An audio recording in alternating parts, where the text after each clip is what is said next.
2025년 6월 4일 수요일 말씀 묵상 함께 시작합니다.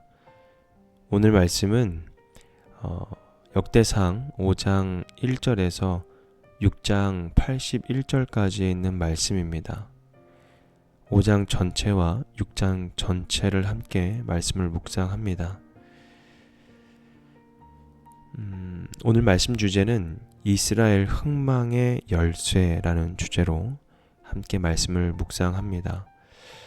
5장과 그리고 6장 전체를 함께 다 읽고는 싶지만 저희가 너무나 길어서 먼저 읽는 건 생략하고 묵상하는 시간으로 바로 넘어가도록 하겠습니다.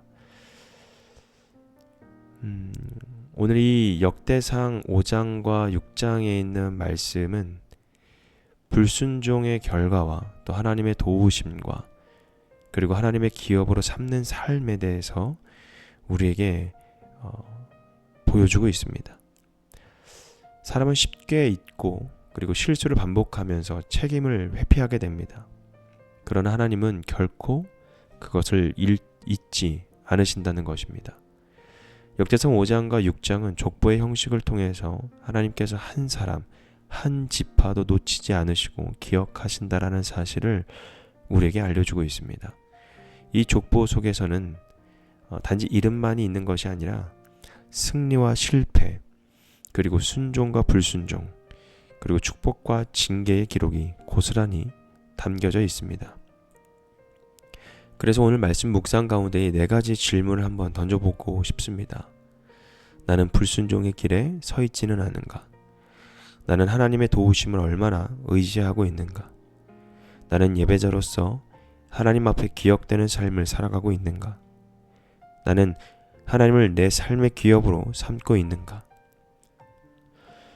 먼저 오늘 역대상 5장 1절부터 10절까지 있는 말씀은 르우벤 지파에 대해서 이야기를 하고 있습니다.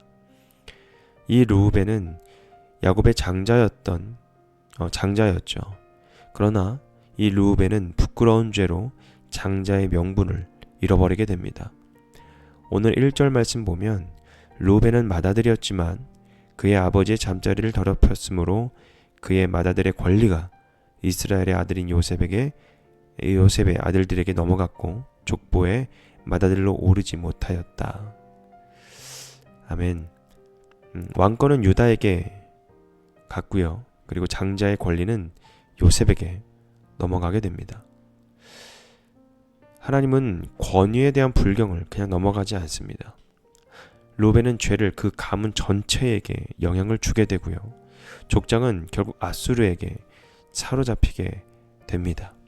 6절에는 말씀 볼까요? 그 아들은 부에라인데 부에라는 아시리아의 디글랏 빌레셀 왕에게 사로잡혀간 르우벤 지파의 지도자다라고 말씀이 나옵니다. 결국 우리는 하나님의 질서와 가정 안의 거룩함을 지키고 있는가에 대한 물음을 한번 해보아야 합니다. 하나님은 책임과 권위에 대한 태도를 매우 중요하게 여기시는 겁니다.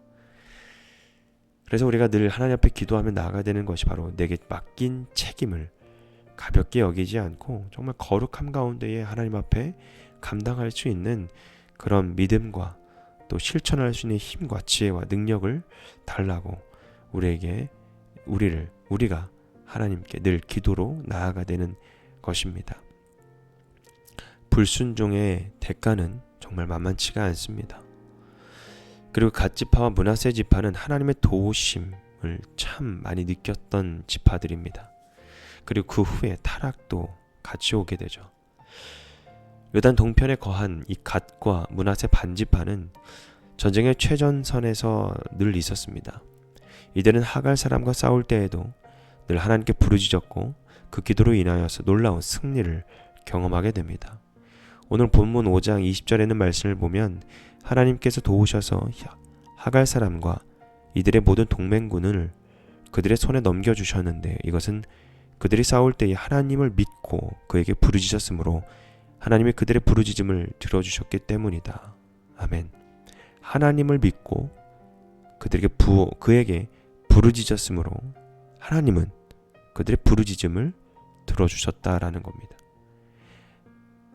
하나님의 도우심이 있었죠. 그런데 25절에는 말씀을 보면 그러나 그들은 그 조상의 하나님을 배신하고 하나님께서 그들 앞에서 없애버린 그 땅 백성의 신들을 섬겼다라고 고백합니다. 결국엔 26절에는 말씀 보면 이스라엘 하나님께서 아시리아의 불 왕의 마음과 아시리아의 디글랏 빌레셀 왕의 마음을 부추겨서 루벤과 갓과 므낫세 반지파를 사로잡아서 할라와 하볼과 하라와 고산 강가로 끌고 가게 하셨다. 그래서 그들이 오늘날까지 거기에서 살고 있었다. 아멘. 결국 하나님은 그들을 아수르의 손에 넘기셨다라는 겁니다.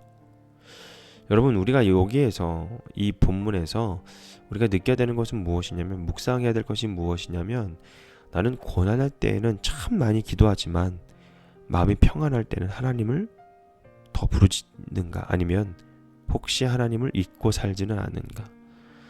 우리가 정말 힘들고 어려울 때는 하나님을 간절히 찾습니다. 그런데 평안할 때, 정말 행복할 때 하나님을 잃어버리곤 한다라는 겁니다. 축복 이후에도 하나님을 경외하는 삶이 얼마나 중요한지를 오늘 이 본문 이 말씀을 통해서 우리에게 알려주고 있는 것입니다. 위기뿐만 아니라 평안한 날에도 늘 주님만을 경외할 수 있는 믿음이 우리에게 있어야 되겠죠. 그리고 오늘 6장 전체는 레위 지파, 즉 하나님의 기업으로 삼는 삶을 보여주는 이 레위 지파에 대해서 이야기하고 있습니다.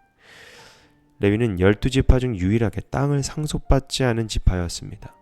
그러나 그들은 하나님의 집을 맡고 제사와 찬양을 담당하는 예배의 중심의 사역자로서 선택받게 됩니다. 6장 1절에 30절 말씀 보면 레위의 족보에 대해서 나옵니다. 모세와 아론 제사장의 계보였죠. 그리고 31절부터 48절까지 있는 말씀은 찬양하는 자들에 대해서 이야기가 나옵니다. 다윗 시대에 세워졌던 그 성가대에 대해서도 이야기를 하고 있죠. 31절 말씀 보면 언약궤를 평안히 안치한 뒤에 다윗이 주님의 집에서 찬양할 사람들을 임명하였다. 그들은 솔로몬이 예루살렘에서 주의 집에 지을 때의 회막 곧 성막 앞에서 찬양하는 일을 맡았다. 그들은 정하여진 순서대로 그들의 직무를 수행하였다.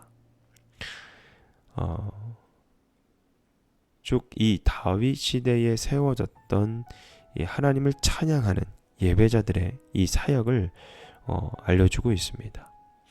그리고 성읍들을 분배하는데 땅은 없지만 49절에서 81절까지 있는 말씀 보면 성읍을 분배하는데 땅은 없습니다. 그런데 모든 지파로부터 도시를 받게 되는 것이죠.